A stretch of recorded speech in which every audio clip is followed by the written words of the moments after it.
All right. Hi, everyone. So you probably noticed I've jumped into a different outfit because this segment is recorded. So we're here with Seth Price, and he has a very busy schedule, so that's why we're recording this. We'll be showing it during, and you're probably watching it now, during the event. Anyhow, so Seth is an accomplished attorney and transformational thought leader, and he's the founding partner and the business backbone of Price Benowitz LLP, here in Washington, well, in Washington D.C.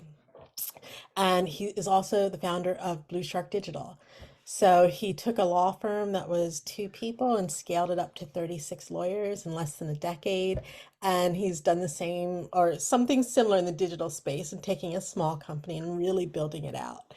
Um, so he graduated from UPenn and did his law degree at George Washington, and he has been named a super lawyer by Thomson Reuters.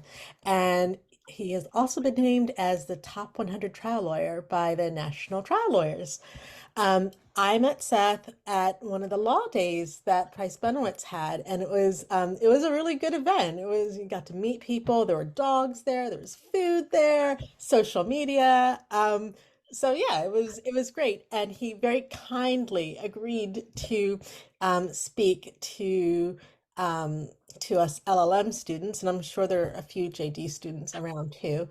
But um, so this is LLM to lawyer, really, going from how to bridge that gap between being an LLM student and becoming an attorney. And Seth gave me some really good advice during the law day, and I just thought it would be great if he could share some of his advice as someone who is a managing partner and an employer and an attorney, and just really get his take on the whole LLM thing. So, without further introduction, I present Seth Price. Hi, Seth. Hey, Hi. how are you? It's so good to be here. Thank you for having me, and welcome to everybody in Zoom land. No, it was great having you there, and I think the question you raise is one that is challenging. A lot of are many of your LLMs from around the world coming here, or many of these people sort of did law school here and are doing something in tax or some other specialization. It's mostly US law. So I'm sort of the odd one out in that I'm American, and then I finished my LLM and I went back to get another one um in antitrust. Gotcha. So but everyone else is generally they're foreign students. Right. Most of them have, well, I shouldn't say most. There is a great deal of them that already have some sort of US status. So they're Gotcha. trailing spouses or they're here for some other reason and they have status here. But then there's some that don't, who will require visa sponsorship. Right. And look, that's obviously I'll put the immigration piece to the side, let other people opine on that. The piece that I can, which I talked to you about, is my belief, right? I have a law firm, it's like 43 lawyers now. We have to update the bio. But when you own a law firm and you're running a law firm, the thing that you're looking for is, can somebody solve your problem? If you have cases that need to be done, if you're part of a bigger machine and you need somebody to plug in and do things, or somebody to run cases, whatever it is. And that I think that one of the things that law students and LL students could be that helps is putting yourself in somebody else's shoes, because everyone wants a job, right? You need to be able to pay the bills, you want that money. But when you're going about this, and the reason that frankly people domestically get LLMs, whether it be in tax or environmental or whatever it is they're getting their LLMs in, those LLMs are giving you a leg up on everybody else in that vertical. Because if you want to do that area of law, you not just have a JD, which doesn't really teach you anything in the US, it teaches you how to think and black letter law that might help you in the bar exam, but that the specialty. So that I think that the idea of, I want a job, transforming that concept into what can I do to solve somebody's problem? Because when you do that, that's when somebody's going to pay you. And if you do it really well, they can't live without you and they pay you a lot. So figuring out, reverse engineering what you like to do, what you're good at, and what the market needs, so that right now, if somebody had like an expertise in the banking space with everything that's going on, even though we're pre-recorded, I'm sure that it'll be as bad or worse as it is today with the Silicon Valley debacle, and hopefully not many more. That all of a sudden that's a hot area, and people are scrambling, saying, "Hey, where is there somebody with expertise?" So somebody with expertise, potentially internationally, you dust that off, you repackage it, and you say, "Hey, I'm here, and I can be part of your solution." Anything you can do that brings that there, versus if you're sort of just a generalist, I think in today's market, much harder to get yourself in the door, and you have no leverage. You're basically Yeah. at somebody's whim as to whether or not they need hours billed. And very often, I think that the more you can niche down, even it's not saying you have to have one niche. You could have 5 niches, but when you present yourself for an opportunity, they see you as that's what you want to do. And you wake up every day wanting to do banking law or wanting to do international arbitration, whatever it is, assuming you have, and having a hook that A, you want to do it, and B, you have some idea as to what they need, so that the learning curve will be less steep and they can start making money faster and training less. Okay, that's great. So, um, so we've been through that question. So when it comes to the recruitment process, so you mentioned that um, trying to be, trying to, be niche or trying to solve a problem. If someone wanted to come, if an LLM wanted to go through the recruitment process at your firm, what would they expect, or how would you approach it? Because I'm sure you get approached by tons of law students. For us, we are a small, we're medium size, right? We're not huge. And so for us, my model is a B2C model for the most part, business to consumer. So for me, I need a person who has done what we need done at the top of that pyramid to supervise it, and then junior people beneath them to leverage that person's expertise, right? Because I'm not an expert in family law, so I'm a person expert in family law, and then they have people under them.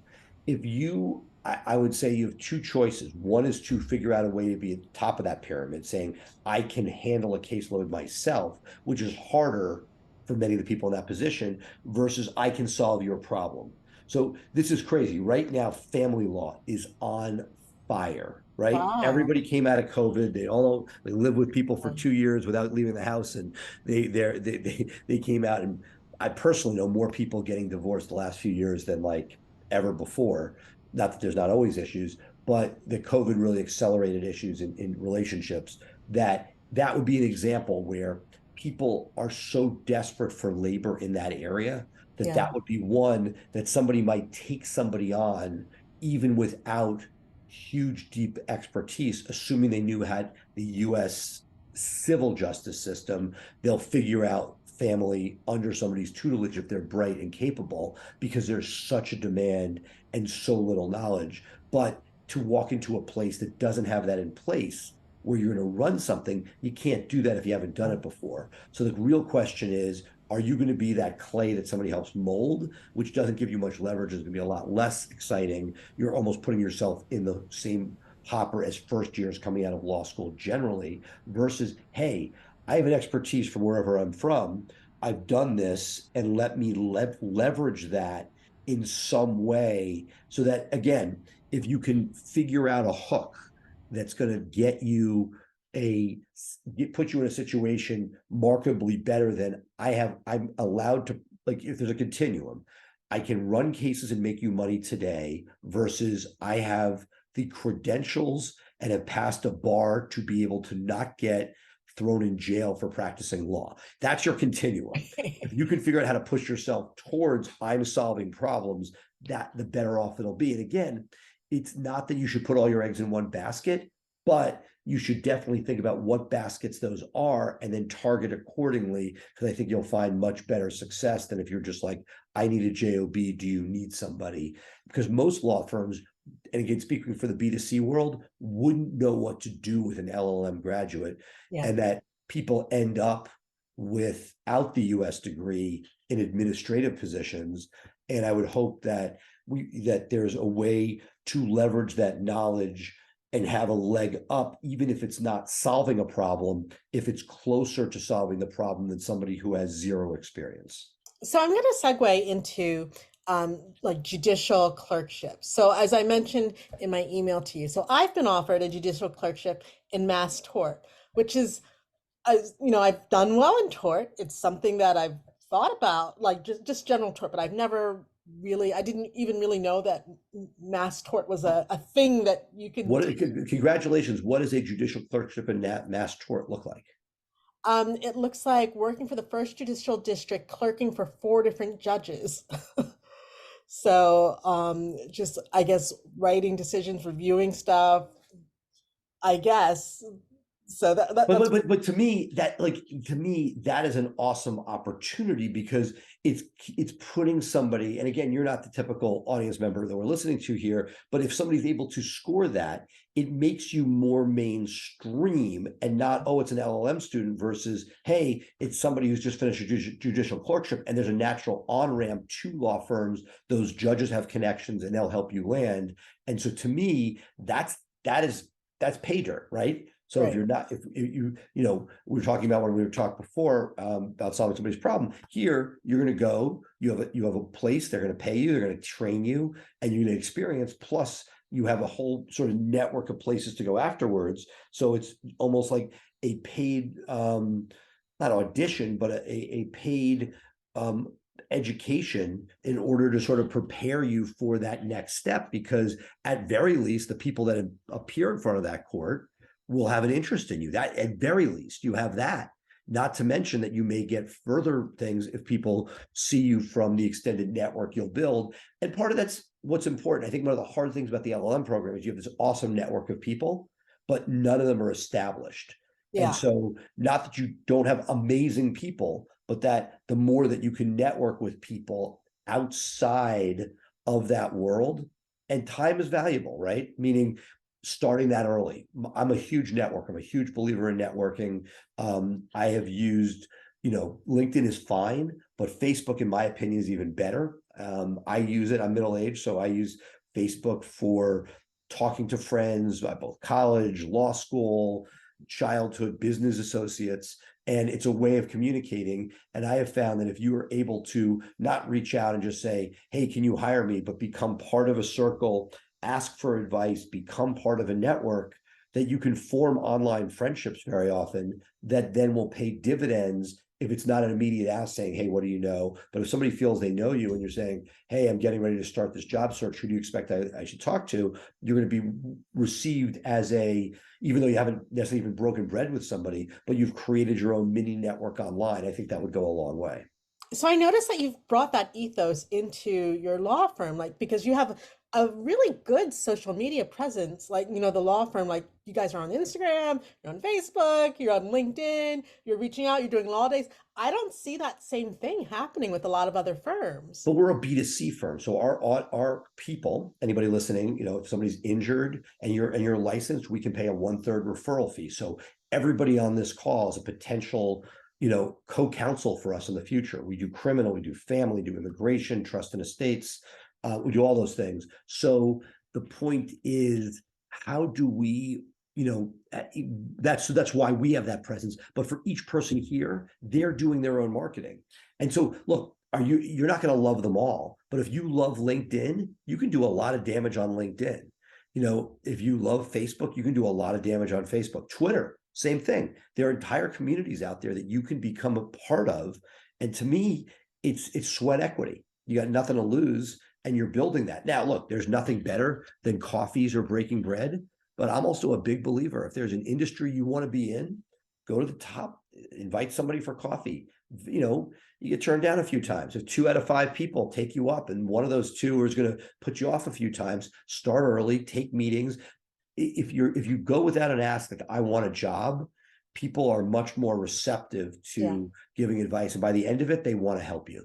So to me, I would try to put as many different stakes in the ground as you can. And I think that social is a great way to expand that circle, but nothing beats sitting down for coffee. Coffee's an easy one, right? Lunch may or may not ever happen.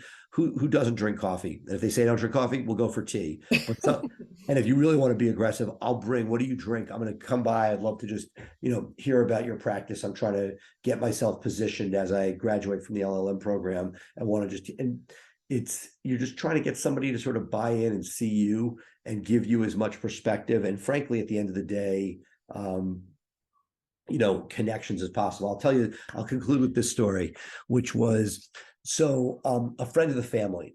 I knew she was my mom's good friend. When my mom was single living in New York, this was her roommate, and her roommate's daughter, who became a stand-up comedian. She spent her high school days as trying to make money, as we did in high school. And she joined an organization that sold very expensive knives. So we're living in Manhattan. This is pre-gentrified Manhattan. It wasn't particularly safe. And she took upon herself to sell knife sets that started at like $500. This is in the 70s. Maybe one knife was $100. A set was $500. That was a lot of money back then. And what do you do? She's 15 years old, 16 years old. How do you do this? So she made a list of her mom's friends. She sat down and didn't say, would you like to buy knives? She said, hey, I'm going to this knife selling business. Would you give me advice as to how to sell? And these are to like housewives of New York. And one by one, they'd sit down, they'd give their opinion. And by the end, nobody didn't buy a knife. So when you go and you want to learn and you're humble and you sort of take that information, if you walk in and say, do you want to buy a knife? Do you have a job for me? That's going to be sort of like much less effective, in my opinion, than finding out what makes somebody tick, getting them to give you their expertise. And by that point, they're vested in you and they're going to want to do something. Oh, that's awesome. Seth, thank you for taking the time to speak with me. It's very cool of you. Very much enjoyed the law day. I hope you have another one coming up. So Absolutely, we have to get your buddies there. And I would say, take me up on this. I'm on Facebook and LinkedIn. Seth Price. I should be visible on both. Send me a note when you're connecting so I know who you are. But hope to make you part of my bigger circle. And thank you so much for having me. And I wish everybody the best of luck. All right. Thank you. All right. Thank Take you. care. Bye bye. Bye bye.